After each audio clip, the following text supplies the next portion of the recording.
Hello everyone, welcome back to another episode of Titan Sports, the show where we provide you with the latest news in the world of sports and here at Cal State Fullerton. I'm Jonathan Mansour. Hey everyone, I'm Sasha Pytell. What's up, Titan Sports fans? I'm Christian Elias. Hey everybody, I'm Justin Rosette. We have a lot to talk about today, so without further ado, let's get the ball rolling.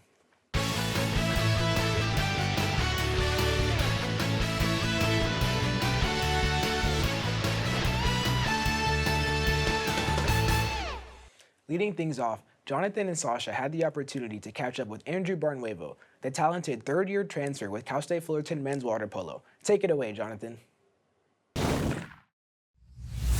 Thanks, Justin. We are very fortunate to have Andrew Barnuevo here in studio. Thank you for joining us. Thank you for having me. Of course, and I'll kind of just start off. You came from Saddleback College, you started your 2 years in Saddleback College. What has that transition to CSUF been like?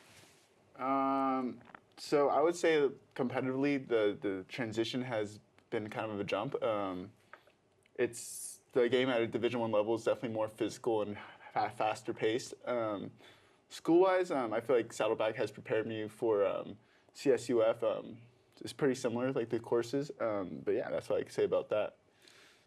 So I noticed that the team is averaging 14.9 goals a game this season, which is very strong. So I was wondering, what's clicking for the offense that's really allowed you guys to play those numbers? I would say that we all got better chemistry as the year has been going on. So we know each other's tendencies and we know what works for some players and what doesn't. And we play to each other's strengths. So I would say that would make us have that high goal average. Yeah. Yeah, I mean, it kind of seems that way, especially like you guys just had an 11-game winning streak, which is a CSUF record. How does it feel like to kind of be part of a team that could be later down be considered as a pivotal part of CSUF water polo program? I think it's really cool. I think it's awesome that we have we did have 11-game winning streak. In that period, we were really focused to win the games that we needed to win. So we were focused. We did have a little bit of a bump this week, but we're looking to go back on track. Yeah. Yeah, that's great. I noticed that you guys have outscored your opponents 358 to 262 this season, which is very impressive. Yeah. Great job. So I was wondering more if you could speak on that team chemistry and the communication that makes that level of scoring possible for you guys. Yeah, so in the beginning, like I said in the beginning of the year, we probably didn't score so many goals because we got a brand new group of guys that came in and different from last year's team. And so in the beginning it was a little rough because we didn't really have that connection. And then as the year kept on going on, we learned each other, how to play with each other. So it was awesome to see that. That's what I would say. That's pretty much what I have to say about that. I didn't even know that was our stat line. You kind of been a big contributor to the goal scoring. What are you kind of seeing in the pool that has allowed you to kind of get off to have this really hot season, scoring goals wise? Yeah, so I'm very lucky that my teammates trust me to score those goals. I'm very honored, and that not just my teammates but my coach as well. They put that trust into me to have that role on the team. Yeah, I feel honored to have that trust, and yeah, just gonna keep riding that. Is there anything specifically going through your head while you're in the water when you're making these amazing goals? To be honest, it's gonna sound pretty blunt, but just score goals. That's my goal. That's like kind of my role on the team. So every time I get in the water, I'm always thinking, how can I score another goal, and help the team. You kind of mentioned it that you guys did suffer a little bit of a bump, losing to Long Beach State last week. And I'm just kind of wondering, what's the biggest message around the team going into this big matchup against UC Davis? I think Long Beach was a good introduction to us about Big West play, and I guess we weren't really prepared to see like the different intensity between like normal games and Big West. So now we know that the intensity level at Big West is different, and we're prepared for that. We're preparing more for this game because we know we could get that win. That's great. I also noticed that your guys' team has more steals, which is 169, than your opponents at 134. So I was curious if the defensive pressure is something that your coaching staff really emphasizes, and then how do you buy into that? So our coach does emphasize to run a press. Is basically when a press is, for those who don't play water polo or know much about it, is play high on the player instead of a zone. So we're in the press a lot, and we buy into it just by trusting our coach, and we believe in his philosophy of defense. And it's also a group effort because like one person who messes up can mess up the whole defense, and everyone is usually on point for defense. Yeah. And then one more thing is I kind of read that you model your game with after Nikola Jokic, who is one of the best basketball players in the world. How does his game translate to water polo? Yeah, so well, for me specifically, like we're both centers in our sport, so I feel like it's pretty similar. Like post moves in basketball could translate into center moves in water polo. So I kind of see like how he does his body movement. So that actually does help a lot. So it's kind of similar, and I would say like water polo is kind of a mix between basketball and soccer a little bit, and handball of course. But yeah, it's very fast paced. So it's you could definitely translate things from other sports into your own sport. Yeah. With conference play picking up, what are your main goals for the rest of the season personally and then as a team as well? As our team is to get back on track, get back on that winning record, continue winning. That's what I would say, and keep that confidence. Personally, is also to keep that confidence and keep on scoring. And yeah, just helping my team improve every day. Yeah, that's my goal. Thank you once again, Andrew, for joining us, and good luck with the rest of the season and to the rest of the team. Sending it back to Christian, who has more on that WNBA Finals. The Las Vegas Aces completed the sweep in Game 4 against the Phoenix Mercury, winning 97-86, securing the third championship in 4 years. The Aces started off hot in the first quarter, leading 30-21, with A'ja Wilson setting the rhythm early with 12 points. The Mercury had no answer against the Aces offense in the second quarter as they were down 54-38 coming into halftime. Dana Evans and Jewel Lloyd combined for 14 points in the quarter. After a very quiet second quarter, A'ja Wilson came back swinging on offense with 13 points, giving the Aces a great lead coming into the fourth, 76-62. The Mercury tried to get the comeback started in the fourth quarter with 6 early points from DeWanna Bonner, Khalil Cooper, and Kalani Brown. Fortunately for the Mercury, they still could not find an answer for the Aces offense as they allowed 21 points, ultimately resulting in an Aces victory. A'ja Wilson finished with 31 points, 17 total rebounds, and 4 assists, and another Finals MVP, making her the first MVP, Defensive Player of the Year, and Finals MVP in WNBA history, and the first player in postseason history with the most points and rebounds. So guys, the Aces completed the sweep. Justin, I know you expected the Mercury to get at least 1 or 2 wins there. What do you think went wrong with the Mercury down in this game? I think the Mercury, for one, at the end of Game 3, Satu Sabli, one of their best players, did get hurt. They were already going to lose that game, but that also took them out of it for Game 4 as well. But I think the main reason they lost is, as you said, A'ja Wilson. I mean, at this point, I think we have to consider her the greatest WNBA player of all time. She has now 3 Finals MVPs. As you said, she won everything this year. Defensive Player of the Year, MVP, Finals MVP. She's won everything. She was absolutely dominant. And I think one thing about her that's very interesting is she only shot 7 for 21, which of course 33% in this game, but she still had 31 points. She's finding ways to get things done, even when her shot is not going in. She shot 17 for 19 from the free throw line. So that's a lot of free throws, but she found a way to make it happen, even when things weren't going right. I think another big thing for the Aces is they won back-to-back titles in 2022 and 2023. But after that, last year, they got eliminated, last season, they got eliminated in the second round of the playoffs. So after that, they traded Kelsey Plum, they traded Alicia Clark, 2 of their starters, and they got Jewel Lloyd, as you mentioned in that story. Jewel Lloyd started 25 games into the year. The Aces were 12-13. It was looking very bad, and they decided to move Jewel Lloyd off the bench. Now, Jewel Lloyd is a 2-time WNBA champion, 2-time gold medalist. She averaged 25 points 2 years ago, and they're moving her to the bench.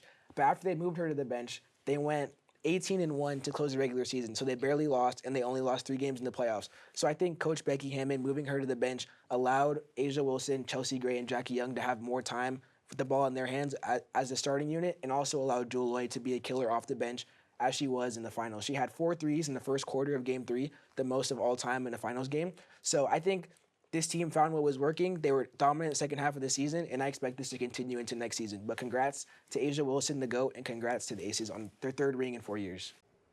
Yeah, definitely. When I was watching the game, I kind of saw the favor was going to be on the Aces. They had 7 turnovers, whereas Mercury had 18. So that 11 differential is a huge gap. So I think that's definitely a silent win probability killer for them because those extra mistakes made it definitely hard for the Mercury to catch up. And then I also noticed that there was a shooting split between the teams. The Aces had a 38.9 field goal percentage, whereas the Mercury had a 49.2 field goal percentage. So even though the Phoenix shot better from the floor, the Aces still won because they were aggressive and they were drawing fouls and really getting to that free throw line often. Yeah, I mean, kind of to what Justin was saying, I really think that Sasha Pytell, when she suffered that concussion, it was kind of like the nail in the coffin for the series. I know you mentioned Asia Wilson. She had a great series overall, winning finals MVP, but I just want to go back to Jackie Young. She became a true X factor in this series. In Game 2, she had 32 points, and in Game 3 and 4, she had 21 points and 18 points. Just a second option behind Asia Wilson allowed her to kind of be another person that the Mercury had to account for on the defensive end, and it was just tough.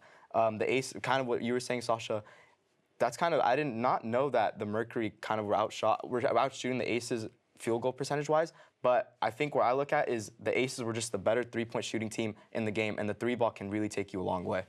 Yeah, this whole Aces offense was just, they got to the Mercury very early, and you mentioned the 3-point shooting. They did lead the Mercury with a 38.7% 3-point percent shooter, so that's where it really came down to it. Even with the assists, steals, and blocks led and all that, and with Asia Wilson, let's say she's not able to get it done. You mentioned Jackie Young, a nice young player. She's able to get on both sides. Jackie Young and then Chelsea Gray, they both had 18 points that game. So regardless of whether Asia Wilson's having a bad game or a good game, Jackie Young is always going to help us step up to be one of those main anchors on that offense. And I think this will be our last WNBA story of the season. So I think I just want to point out the WNBA is in an amazing spot going into next year.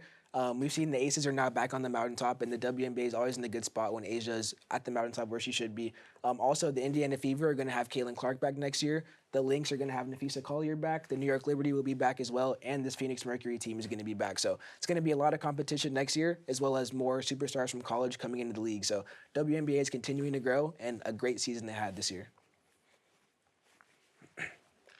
The 2025 Major League Baseball playoffs are ramping up as the division series comes to a close, with 4 established teams heading to the League Championship Series. In the National League, the Milwaukee Brewers punched their ticket to the NLCS after taking down the Chicago Cubs in 5 games. Milwaukee's offense exploded early, with homers from Andrew Vaughn and William Contreras, while rookie Jacob Mizorowski shined in relief, allowing just 1 earned run in 4 innings pitched.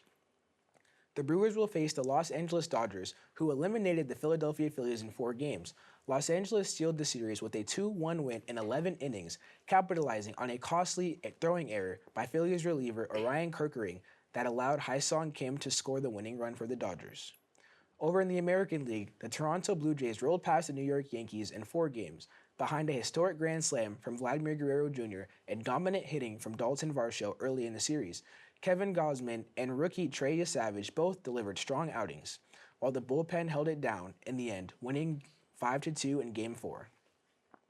The Seattle Mariners punched their ticket in dramatic fashion, defeating the Detroit Tigers in a 15-inning Game 5 thriller, which is the longest winner-take-all game in MLB postseason history. Jorge Polanco delivered the walk-off single that sent Seattle back to the ALCS for the first time in 24 years. So now the stage is set. The Brewers and Dodgers in the National League, and the Blue Jays and Mariners in the American League. So far in the NLCS, the Dodgers have taken a 1-0 lead over the Brewers after winning 2-1 last night, and so far in the ALCS, the Mariners have taken a 2-0 lead over Toronto, heading back to Seattle to try to close out the series. So guys, a lot to talk about since we were here last time in the MLB. Sasha, I'll start with you. What has stood out to you so far from the last time we were here? Starting with the division series with the Brewers and Cubs game, I really enjoyed that because the Brewers have the best record in the NL with the #1 seed.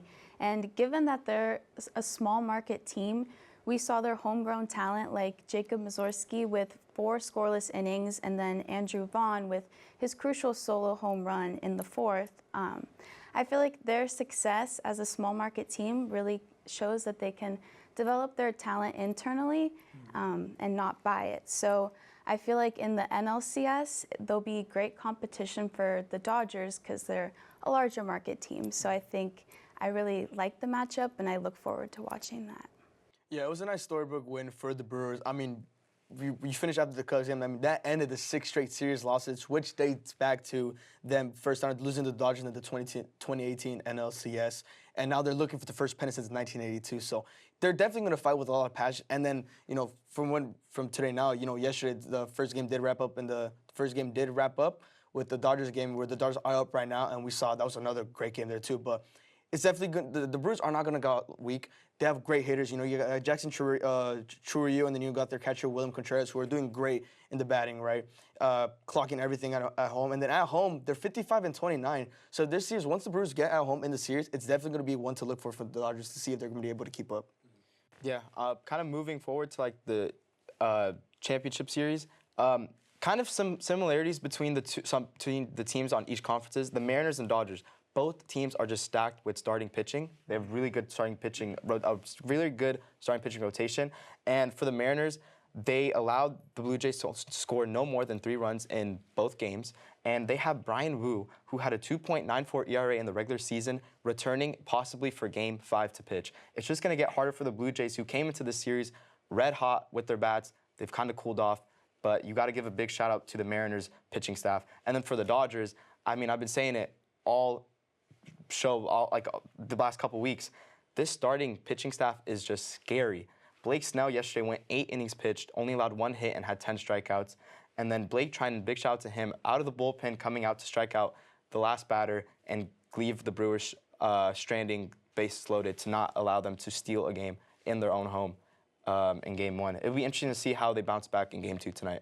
It's been funny watching the Dodgers games. I'm not a Dodger fan, but every single game has gone down to the wire. So I just know Dodger fans, Christian, other Dodger fans have been just stressed watching those games. But I wanted to point out the Seattle Mariners. I wanted to give a shout out to the Mariners. As you mentioned, their pitching.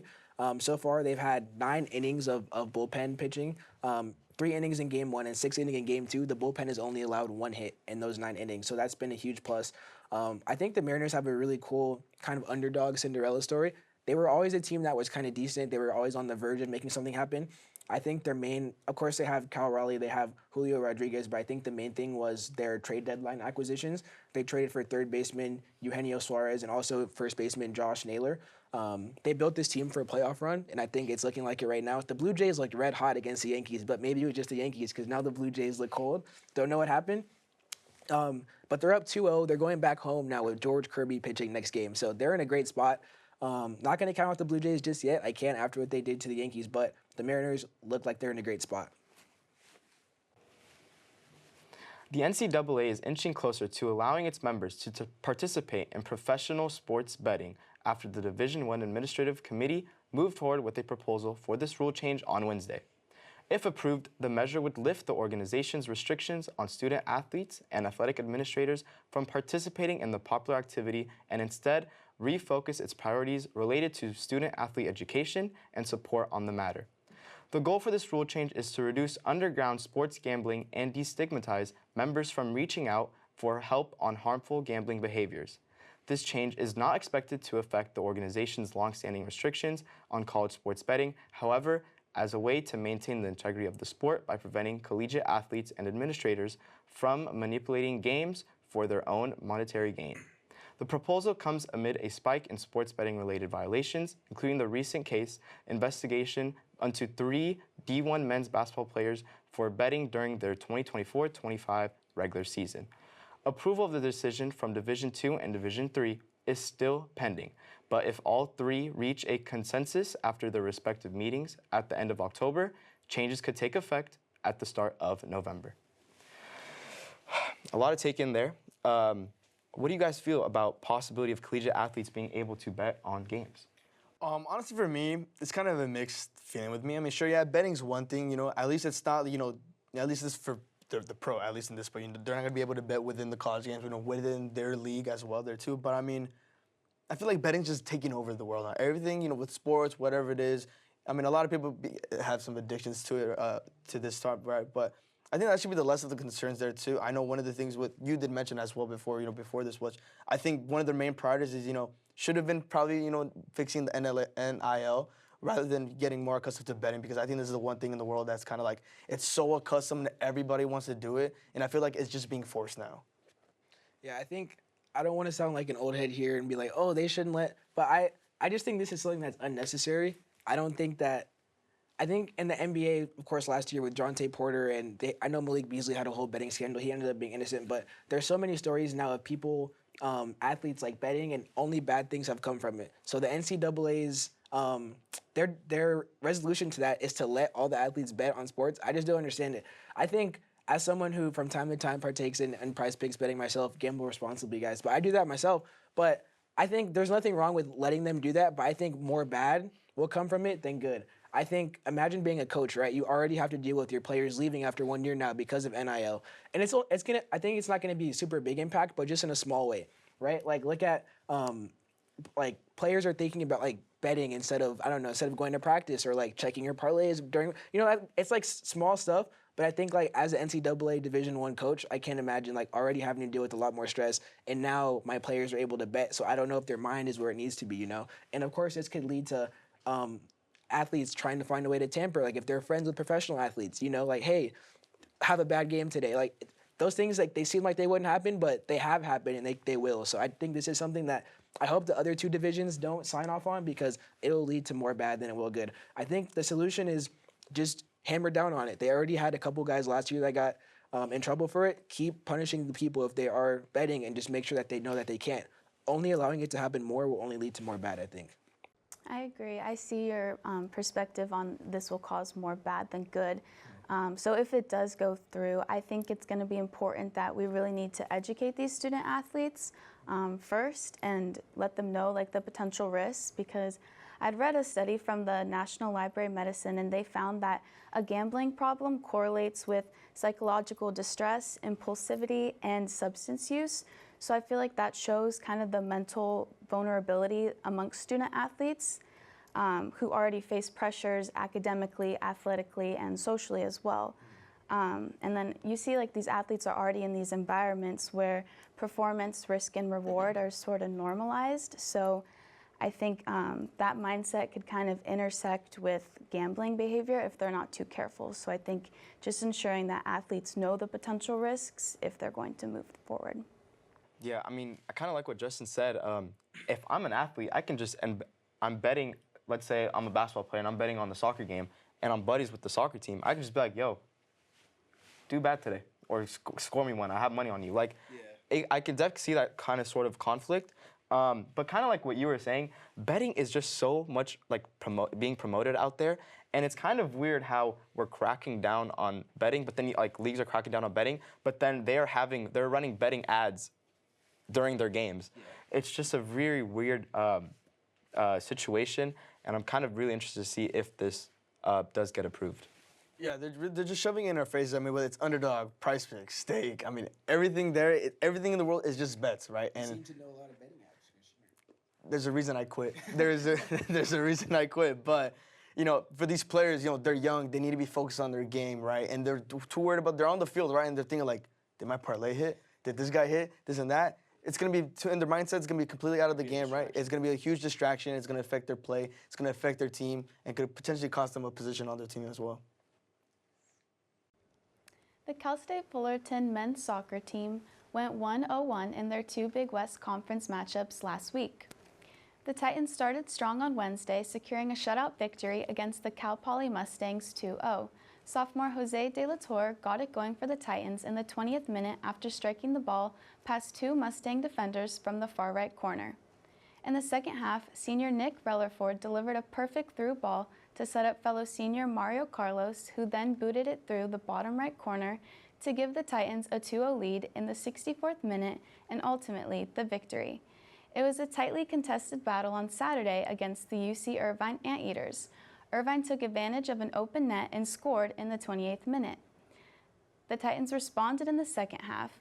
Sophomore Jose De La Torre launched one from the midfield deep into the attacking third for freshman Alex Lugo to chase down and pass over to junior Ulysses Grotto. He then maneuvered past the two anteater defenders and fired one into the bottom right of the net. The Titans had one last look at the final minute of play, but couldn't convert, ending the match in a 1-1 draw. The Titans are now 5 for 5 on the season, currently 4th place in the Big West. So, what was your guys' biggest takeaways from these last 2 games that they had? I kind of look at it as like a Big West as a whole. This conference is wide open for the taking. The Titans, they're only just 1 point behind first place. You get yourself a win, you can jump some teams and be first in the conference. So it's going to be very big for this team to kind of keep on pushing and trying to gain some momentum here. One thing that I like is CSUF leads all Big West teams in shots per game at nearly 17. This is great. This is really good stuff, especially when you want it, because it allows the defense to be on their heels, and one lucky bounce can be the difference in a game in your favor. I want to give a big shout to Fernando Valenzuela. He has 4 goals on the year on only 16 shots. If you're telling me that I'm going to be able to score a goal and 1 goal is going to go in after every 4 shots, I'll take that any day. So kind of look for him to continue being an X factor for this team. Yeah, to kind of piggyback off like what you said about the shots, this season, they outshoot opponents 229 to 189. It just shows their aggression on offense when you got guys like Jose De La Torre, Fernando Valenzuela, Mario Carlos, and then you got Alex Lugo. They got 12 goals combined. They're very aggressive. But the only thing about this is they need to be able to finish out, right? When it comes to actually scoring, they're outscored 25 to 21. So in this sense, right, in Big West, they're doing great. They got it's very wide open, but they're going to need to finish, and they're going to need to finish strong, especially on those goals if they really want to have a shot going forward. Yeah, Christian, I think to your point, they need to finish the season strong. They have 5 conference games left, and I think it goes to show just how quickly the soccer season goes by. They've only played, 4 conference games, and they only have 5 left, right? So I think in these last 5 games, one thing that I noticed, they only have 1 win at home this season, but they have 4 wins on the road. So they have 3 of those games left are going to be on the road, and 2 of them are at home. So I think if they can win 3 of those games, 2 on the road, maybe 1 at home, they'll for sure be in the top 6, be able to make the playoffs. And I think if they can win a lot of those games, they can make it, as you said, this conference is like kind of up for the taking, so they can make a push at those top 2 spots. There's a lot of good things going on defense. They've only allowed 3 goals in the 4 conference games. That's a positive sign. And as you said, they lead the Big West in shots and shots on goal per game by a good margin. So there's a lot of good signs. I think they just have to put it all together for these last 5 conference games and try to make a push at number 1 in the Big West. They definitely did well these past games, 2 matches and 0 losses. So that's really back-to-back results for the Titans, 1 clean sheet and 1 comeback. So it's really showing the balance on both ends, and I think it'll do them well for the rest of the season. All right, that about wraps everything up. Thank you so much for tuning in. Please make sure to give us a follow on Instagram and X at TitanTVCSUF and on TikTok at TitanTV_CSUF. We hope you enjoyed the show, and we look forward to seeing you all next week on the next episode of Titan Sports!